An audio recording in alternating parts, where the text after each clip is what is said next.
back. You know, no, we forgot to take that down. It's just going to be sitting there the rest of the show. Okay. All right, I don't want to hear that song again. It's not worth it. You know, my first guest from such films as Gosford Park and Cruel Intentions, he can now be seen in the terrific new film, Crash. Please welcome Ryan Philippe.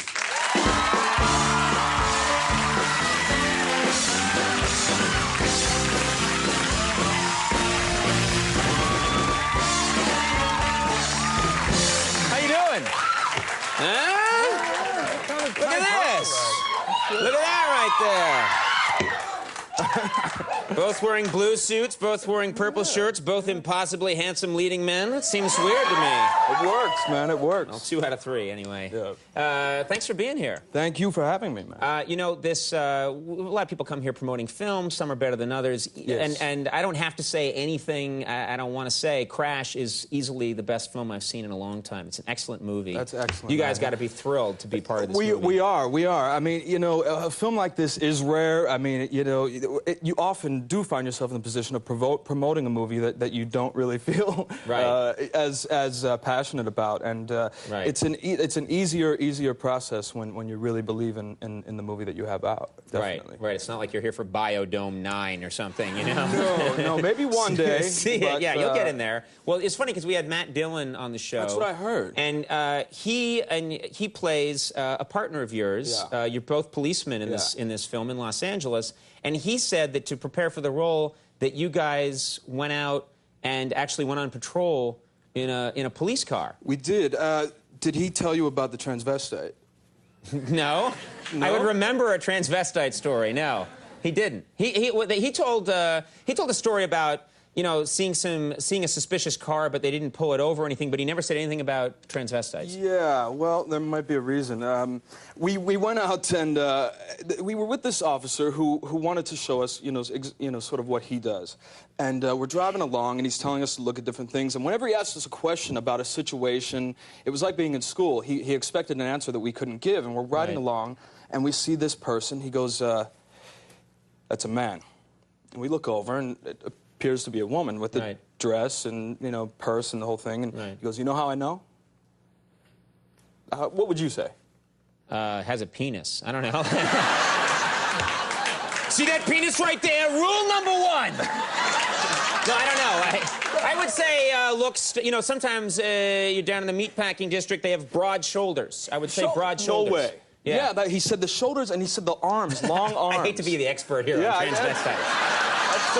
Yeah, you know by the shoulders. It's a little strange. But to get a really good one, Yeah, he said long swinging arms. So then, not only does he have to point out the transvestite prostitute, but we have to pull over and talk to this person. Right. You know, Matt and I are probably not the 2 most above-board guys on earth, so we're already a little uncomfortable hanging out with a cop, and we're even more uncomfortable hanging out with a cop who is harassing someone, like just who's walking down the street. Sure, right. So we pull over and we're talking to this person, and the transvestite person was a little getting upset with the cop, like, "Why are you bothering me? Why are you picking on me?"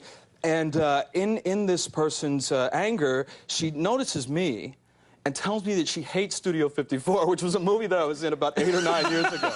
Wait, so getting mad at the cop and then wheels on you and says, "Hey, Ryan Philippe, I hated that movie." I saw you in Studio 54, and that's a terrible movie. And of course, being an actor and like innately insecure, I start apologizing. I'm like, "Well, you know, I was young. There was a better movie there, but you know, they cut it." I'm explaining the process. And so we end up so that was absolved. He kind of let the person go on their way. We're driving back in the car, and I sat up front with a baseball cap on because I knew we'd be in a squad car. And Matt sits in the back. We pull up at a stoplight, and this kid looks over and sees Matt Dillon in the back of a squad car and starts calling everybody he knows on the cell phone and then using his camera phone to take pictures. And maybe I saw that picture, actually. Yeah, it was everywhere. I'm surprised it didn't get out, actually. It was in the paper, talking about things being in the paper.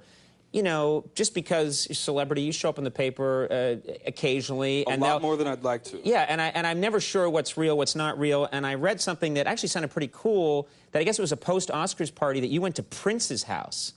That you and your wife, Reese Witherspoon, went to Prince's house, and I was thinking, like, that would be very cool. I mean, even if that's not true, I would try and get it out there, because I don't think he's such a recluse. Yeah. You know, to go to Prince's house seems like a big... Is that true, first of all? It's true, and wait till you hear what I did.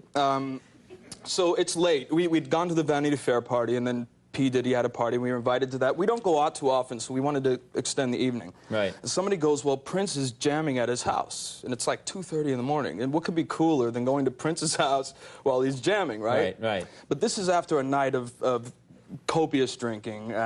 We get to his house, and it's purple, and there's the symbols everywhere. On the outside of the house or on the inside? Yeah, both. The house is... So I could find this house easily, is what you're saying. There's a purple house with symbols, yeah. It's sort of off the road, but yeah, I mean, the front door's got this symbol and everything. Right. But he goes by Prince now, from what I understand, again. Right. But, right. So we're in this party. My friend comes over. It's a long drive to Prince's house. It took about 30. Oh, I know. Yeah. about 30 minutes. So I get there. I have to use the bathroom. Right. And so I'm looking for it, and I can't find it in this house, and there's all these people. My friend comes, come meet Prince real quick. Come meet Prince. I'm like, okay.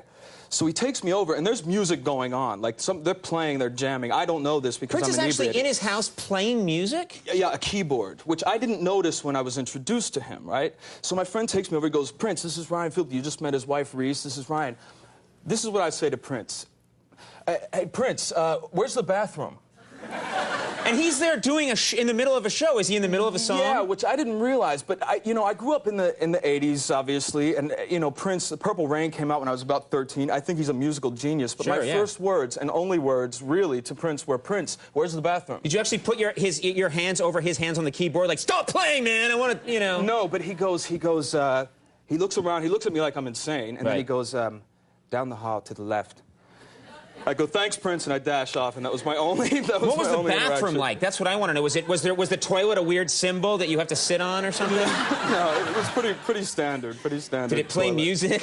No. Wow. Now I want to ask you. I know that you have how many kids do you have? 50. You have 15 kids. Wow, you've been busy. Yeah. I have 2. You have 2 kids. Yeah. And I'm wondering, do your kids, are they old enough to know what mommy and daddy do, that you guys are famous and that you're in movies? Do they know that yet? Yeah, I mean, it's a weird kind of decision you have to make at a certain point. How much do you tell them? How much do you show them? My daughter is 4 and a half, and she's incredibly smart.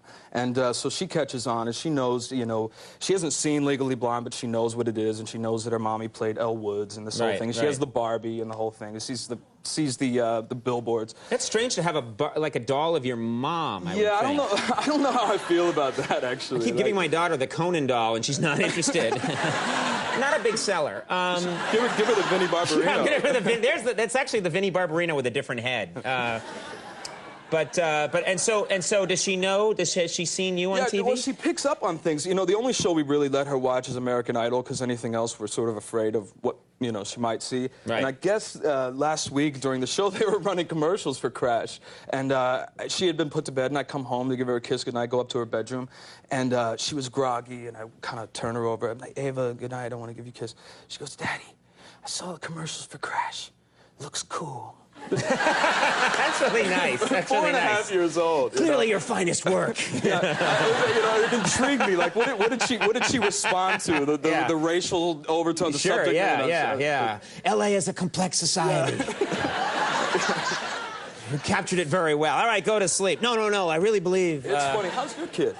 She's doing great. Talks nonstop. Excellent. Actually, my kid talks. Where does she get that from? I know. That's the funny thing is that my daughter was tugging at her ear the other day, and my wife took her to the hospital because she thought maybe she has an ear infection. And the doctor didn't know who that my wife was, had any relationship to me or who the baby was. And so the doctor was just going over and said, no, the ears are fine, doesn't have an ear infection. And then was listening to my daughter talking and talking and talking. She said, that girl's 19 months old and she's talking this much? And my wife was like, yeah. And she's like, oh, the father's Conan O'Brien. Well, that makes sense. Yeah. And I was like, babbling on and on and on to no point. I want to make sure we show a clip from Crash. Yes, because this movie, it blew me away. And as I said, I don't want to overset things up, but you are partners with Matt Dillon's character. Yeah, I'm partners with Matt Dillon. In our story, it's an ensemble drama about 12 different characters and intersecting storylines. Amazing cast.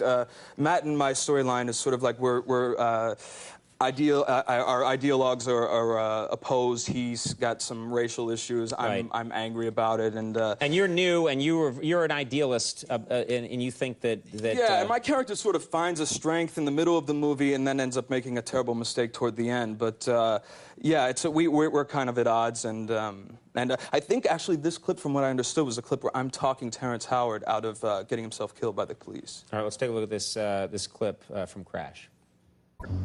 Yeah, it's tense. Great. It's a great film. Crash is in theaters now. Congratulations. Really, great work. Ryan Philippe, we'll take a break. Wanda Sykes coming up.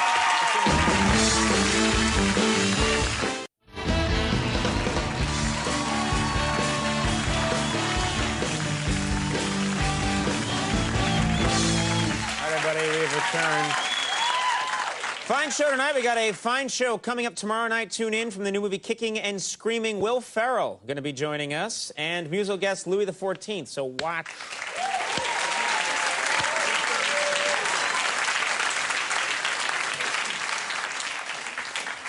The hell was that?